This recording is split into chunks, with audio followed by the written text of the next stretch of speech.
game in the end on the road. I'm not going crazy. Okay, so I will start with Buffalo. Buffalo cannot stop the run. Cannot stop the run at all. Buffalo has no wide receivers that are particularly threatening. Buffalo at the moment has Josh Allen and James Cook and essentially nothing else. I think it's possible. I don't think it will happen. I think it's possible they can miss the playoffs. And can you imagine a year in which Buffalo and Kansas City both miss the playoffs? Houston has surprised me. I understand that C.J. Stroud is a better quarterback than Davis Mills. But when C.J. Stroud was in there, Houston was 3-5. And with Mills, they are 3-0. He's got 5 touchdown passes, only 1 interception. In those 3 games, he's gotten the team to 75 points, which is a lot of points. He has been everything you could want of a backup. Everything you could want. Of a backup. Of a backup. And I'm not saying he's a starter. That can mean holding the fort for 3 exactly games. Right. It's exactly right. So on this high-quality program yesterday, Booger McFarland extolled the Washington defense, and not the Houston defense, and it turns out he's 100% right. He is 100%. Okay.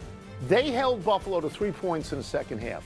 On 40% of the snaps that Buffalo had in the second half, they gained either no yards or negative yards.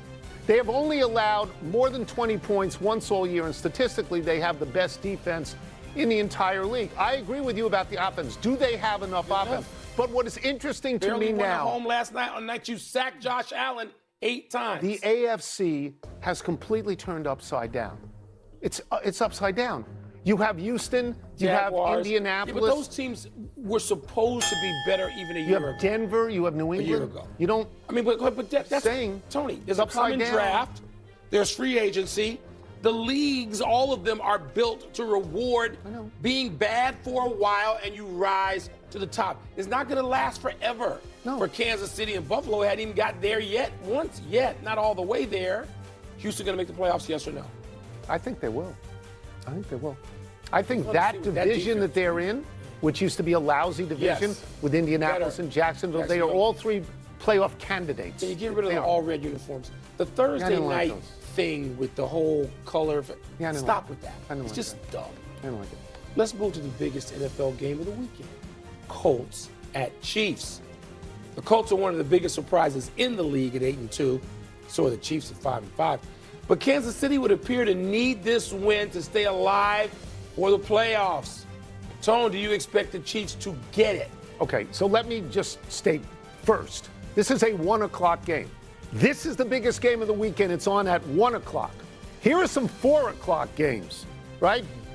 Browns, Raiders, Jaguars, Cardinals, Falcons, Saints at 4. What? Shows you the television executive can screw it up too. Do I expect the Chiefs to win? I do expect the Chiefs to win, but I expected the Chiefs to win at Denver after a bye, and they did not. I expected Buffalo to win last night, and they did not. I think that my expectations are based on a muscle memory of the 6 to 8 preceding years in which Buffalo and Kansas City always made the playoffs. So that's sort of what I expect.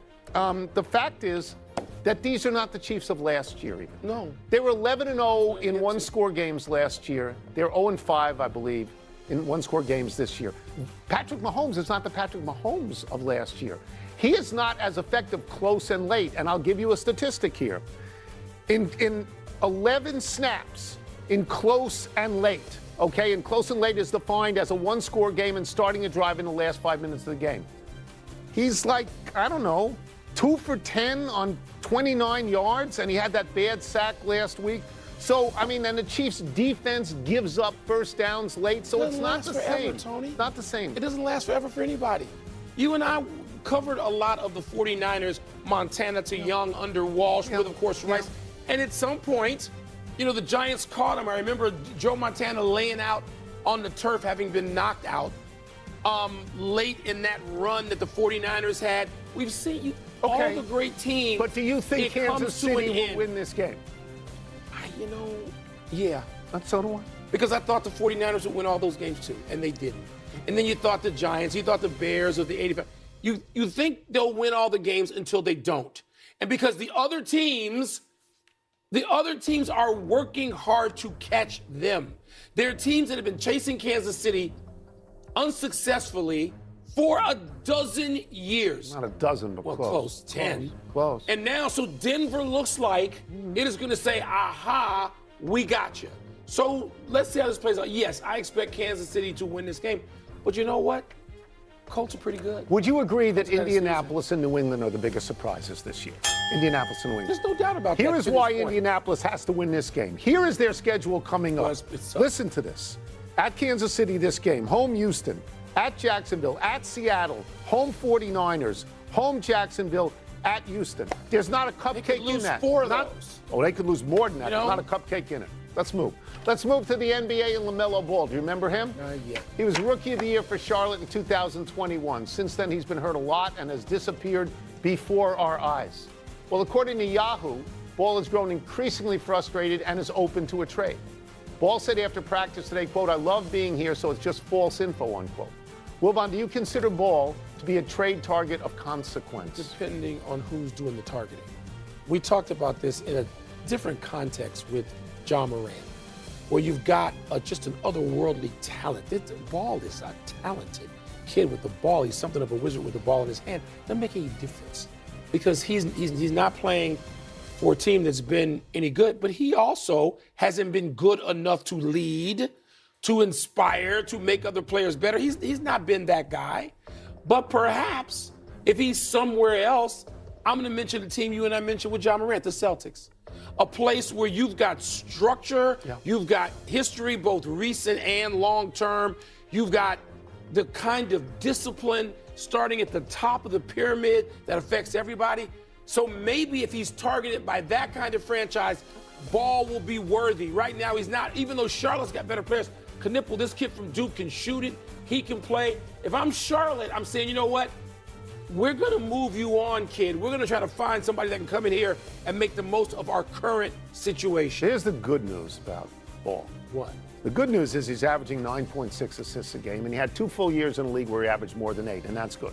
The bad news about Ball is he's shooting 38.5% from the floor, 29.8% from 3. Lowest. Right. So it's a small sample size, 9, but those are not great numbers. Here's my problem with this story.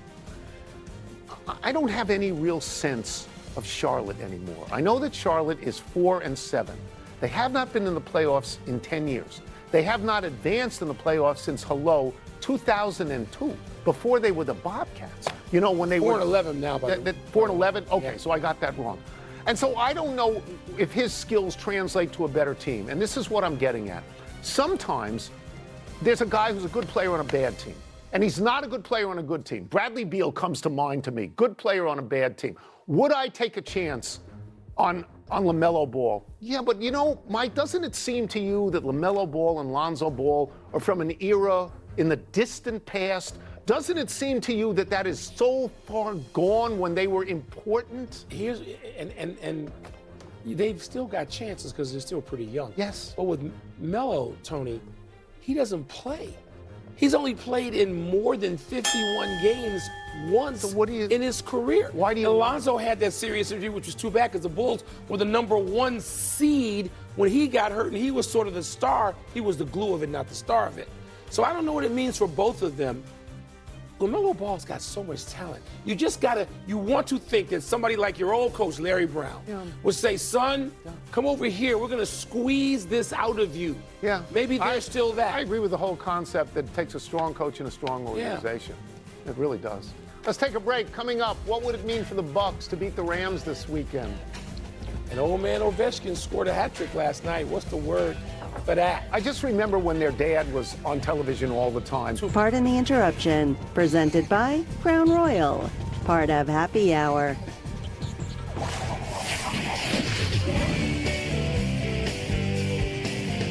Time for Wilbon to get buried by my vocabulary. I left the doctor coat at Where's home. your coat? I left it home. I'm sorry. What's first? It would be blank if the Buccaneers were to beat the Rams. It would be surprising. It would not be shocking because Tampa Bay is a good team, but it would be surprising. The game is in Los Angeles, right? The Rams are hot. They've won 5 games in a row at this point. And the Bucs are coming out of an incredibly brutal schedule. Here is the games they've had to play. Eagles, Seattle, 49ers, Lions, Saints, that's the cupcake. New England, Buffalo, and now the Rams. Collective record of those teams is 54-29. Take the Saints out because they're no good. It's 52-21. That is really a gauntlet. The thing is, Tampa Bay has been competitive. Baker Mayfield's having a great year, 17 touchdown passes and despite half his picks. weapons being hurt. Yeah, and everybody's hurt all the time. Yeah. I think the Buccaneers are going to be very elated when this game is over because here's what they've got coming up. Arizona, the Saints, the Falcons, Carolina, Miami, Carolina again, and they could, in a word you like to say, run the table. I'm going the other way totally from you on this. I'm going predictable that they could win this game. Really? Here's why.